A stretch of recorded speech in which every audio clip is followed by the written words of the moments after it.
Ma'am किस तरह का प्रोग्राम रखा गया था, क्या है मामला? जी देखिए, ये कार्यक्रम तो नहीं है। कार्यक्रम तो अगर सही मायने में देखा जाए तो प्राइम मिनिस्टर मोदी जी की देन है। बहुत दुखद है कि डीमोनेटाइजेशन जिस तरीके से वो लेकर के आए हैं, तो आज के हालात के बाद और आज 8 तारीख से लेकर के आज की तारीख तक जो स्थिति इस देश में बन रही है, जो 80% जनता आज परेशान है, मैं मजबूर हूँ उनकी आवाज उठाने के लिए, क्योंकि कांग्रेस के नाम पर आवाज उठ रही है विपक्षी या विरोधी होने के नाते, केजरीवाल जी उठा रहे हैं पार्टी होने के नाते, मगर इन मजबूरों की कौन सुने। आज आंखों में आंसू भरा बुजुर्ग बैठा है, माएं बैठी हैं, बुजुर्गें बैठी हैं, जिनके लिए जीने का सहारा नहीं था, जिनकी 100, 200, 500 या 800 रुपए पेंशन थी, वो ले जाने के लिए उनके पास घर में कोई है नहीं। यहाँ पर वो महिलाएं मौजूद है और मैंने आपसे उनको रूबरू करवाया। उनकी आवाज कौन उठाएगा?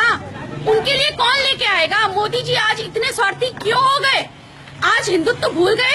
आज गौरक्षकों को उन्होंने फर्जी करार दे दिया 80% अकॉर्डिंग टू हिम।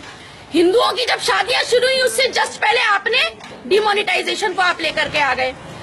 आपने सर्जिकल स्ट्राइक जैसे महत्वपूर्ण मुद्दे को, शब्द को, जो कि सेना की शान है, जिसमें एक कमांडो जो है वो कम से कम 1000 सैनिकों के बराबर होता है और वो जान पे अपने हथेली में जान रख करके वो कार्य करता है, उसे सर्जिकल स्ट्राइक कहते हैं। और आपने और बीजेपी वालों ने उसे मखौल बना दिया। आपने सर्जिकल स्ट्राइक को एक कितना मखौल बना दिया। क्या नोटबंदी में मोदी जी ने कौन सी हथेली पर जान रख के ये कार्य किया? मुझे समझ नहीं आ रहा। मुझे वो एक्सप्लेन करें कि उनका कौन सा जान हथेली पर रखे और उसको सर्जिकल स्ट्राइक मखौल हो गया। आज इस देश की आम अनपढ़ आदमी तक कह रहा है सर्जिकल स्ट्राइक कर दूंगा। अब तो सर्जिकल स्ट्राइक होगी। घर में लोग अट्टहास कर रहे हैं, क्या ये उचित है? ये तो सेना का अट्टहास है, सेना पर प्रहार है, उसकी अस्मिता पर एक बहुत बड़ा मजाक है। उससे भी बड़ी बात अब आती है कि इन मजदूरों की कौन सुनेगा। तो आज तो हम कहने पर मजबूर हैं कि डीमोनेटाइजेशन तो मोदी जी लाए और हम लेके आएंगे डीमोनेटाइजेशन। अब समझ में आ गया कि एक मुखौटा था वास्तव में, जो हिंदुत्व के नाम पे हमारे सर पर बैठ गया और राज करने लगा, लेकिन वो अयोग्य प्रशासक सिद्ध हुआ। आज आप संभाल नहीं पा रहे सिचुएशन को। महंगाई वही की वही है। क्या आप एक टेक्निकल टर्मिनोलॉजी में बात करिए। मैं प्रोफेसर हूँ मैथमेटिक्स की, थोड़ा बहुत अर्थशास्त्र का ज्ञान मैं भी रखती हूँ। आप लोग बताइए आज रुपए की स्थिति क्या हो गई, और क्या ये रुपए संभलने में आपको लगता है कि कम से कम 20 साल नहीं लगेंगे?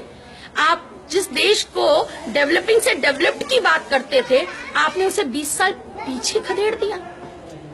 आज बीजेपी वालों से मेरी व्यक्तिगत बात हुई और मैंने कहा भाई दिल पे हाथ रखो और गीता उनके हाथ में दे दे कि सच बोलो, क्या ये सही है? क्या ये सही है? आपने विमुद्रीकरण नहीं किया, आपने रिप्लेसमेंट किया। आप टर्मिनोलॉजी यूज गलत कर रहे हैं। It is not demonetisation, it is the replacement of simple currency and that too with the guts of मोनोपोलिज्म।